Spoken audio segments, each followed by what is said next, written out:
Hi everyone, it's Joy, the Director of Education at PBS Reno, and today I have a joyful moment to share with you. We're gonna make a Northern Lights inspired art project. If you don't know what the Northern Lights are, get online, look at some pictures, it's spectacular. What you're gonna need today is first a piece of cardboard, or you could use an ironing board. Take a piece of parchment paper or wax paper and put it over the top like this. Then we're gonna take some old crayons, and I want you to peel the paper off of the old crayons. And you're gonna use a cheese grater, and you're going to grate the colors. And I want you to keep the colors separated if you can. So I'm grating red right now, a little bit more red. Oh, it's okay if they break. Now I'm gonna grate some blue. All right, there's my blue. I'm gonna keep that separate, make a little blue pile here. Now, let's do some orange.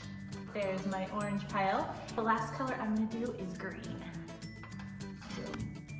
All right, there's my pile of colors. Now, I'm gonna take these colors and I'm gonna sprinkle them on like half of my parchment paper or wax paper. Now, if you have a picture of the Northern Lights, you can use that as inspiration and put the colors where you think they would go in the actual sky. All right, when you have all on there that you want, we're gonna fold this parchment paper over the top of itself. Then I'm gonna put a piece of paper over the top of that. And then I'm gonna iron it. It just needs to be on a really low setting, and it only takes a couple of seconds.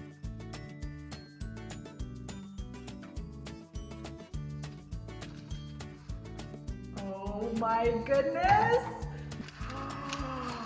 Look at this crazy picture! It's amazing! I could hang this in my window so light shines through it, and it would be so beautiful. Thanks for watching. Please subscribe to see more joyful moments. And you can find other fun activities at pbsreno.org.